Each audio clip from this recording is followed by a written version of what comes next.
Right, we're up at Mum and Dad's and doing a few chores for them for the next day or two. So the first job I have is to remove some tree stumps and dead trees. So let's get on with it. I've got my trusty little Makita chainsaw, new chain to go on if needs be, and we're all oiled and fueled up. First job is this one in the corner. It's lopped off the top with a old saw that Dad's got, but I'm going to try and get this down in manageable pieces. Not that I'm a wood turner yet, but this looks kind of interesting. All this spalting and bits and bobs on it, so providing it's not completely rotten in the middle, I might try and save a couple of bits out of that for myself. The rest of it will be firewood. Then there's a few other dead bits around to lop out and tidy up.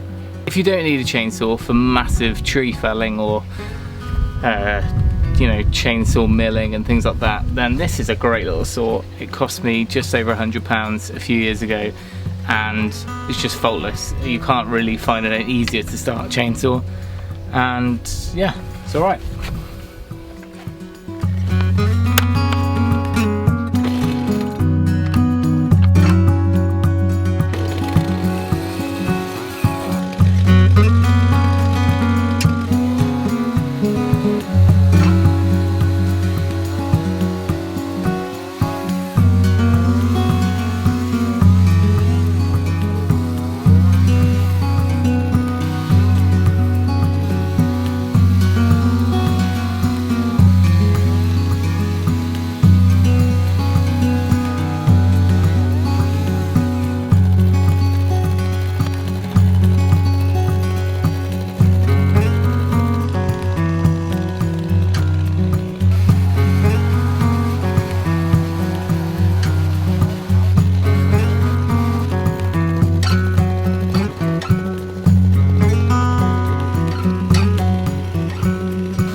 Right, that's the chainsaw action done. Now, sanding marathon.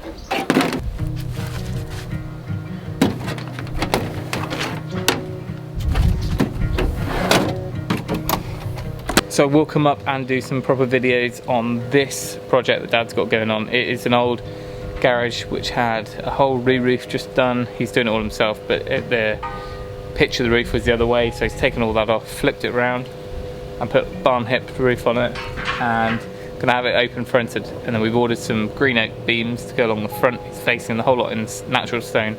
And then our gazebo that I've been working on, the timber frame gazebo, is gonna go around the side, and we'll be doing that probably in 2 or 3 weeks. So now for the main part of the day, got to prep this corner garage, which is Dad's new workshop, for a coat of finish, just to tidy the whole up. Now it's been up about 10 years or so with pressure treated cladding.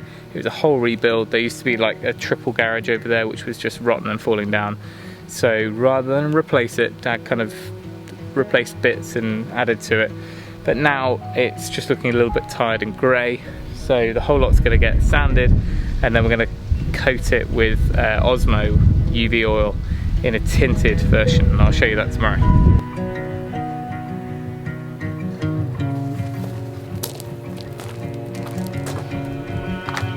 Right, so there's 3 sides to do.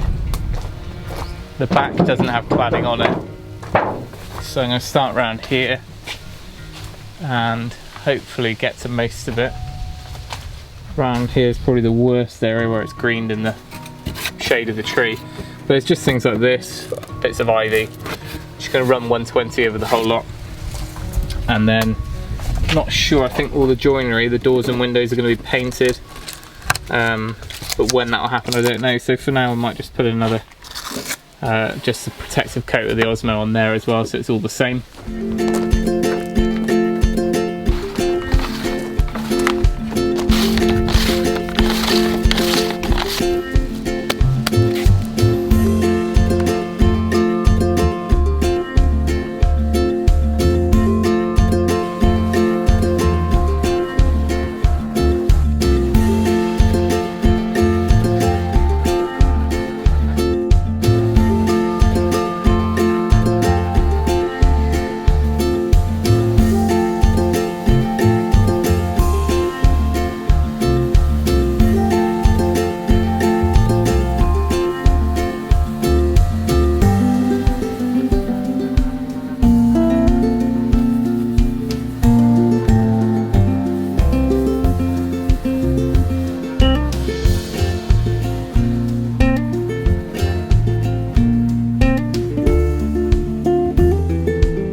slow going, and unfortunately it started raining again, and the last thing I want to do is have a big amount of rain hitting this and raising the grain again, because it's ending up pretty smooth now.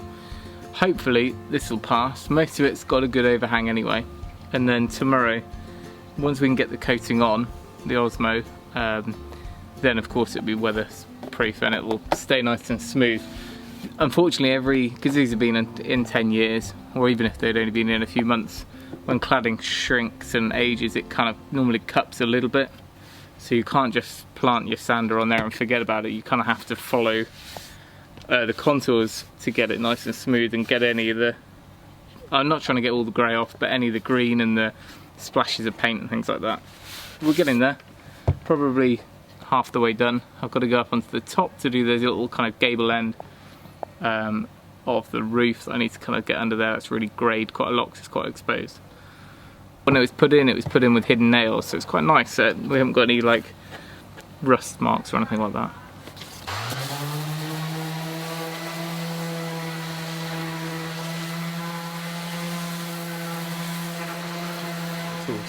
Right, rain stopped. Let's crack on. I just spotted something going on up here.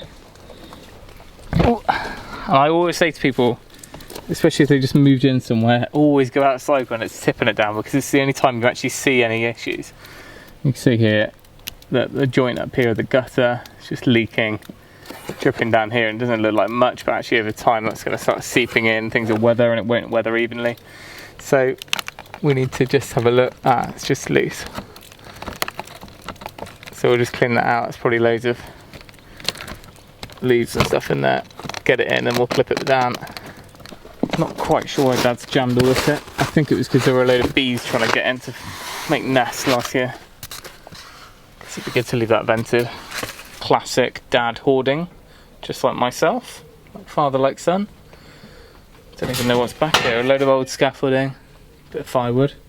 That'll probably never get burnt. Alright, can't imagine these are very heavy. Tied together, I think.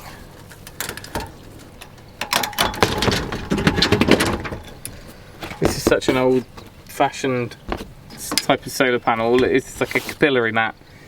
Water comes in these pipes at the top from the pool, and then it's fed down this mat. It's just made up of tiny, you can't even see them, but tiny corrugations or capillaries, and then flows out the bottom, or the other way around, I can't remember.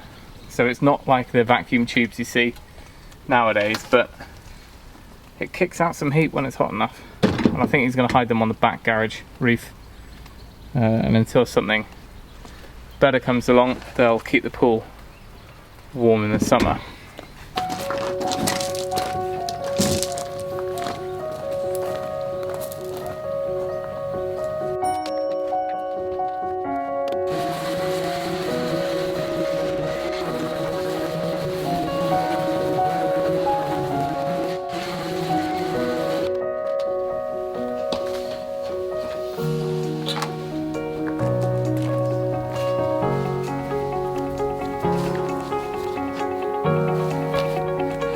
I'm going to call it a day there. Got most of it done. I want to just finish that sort of gable apex bit in the morning.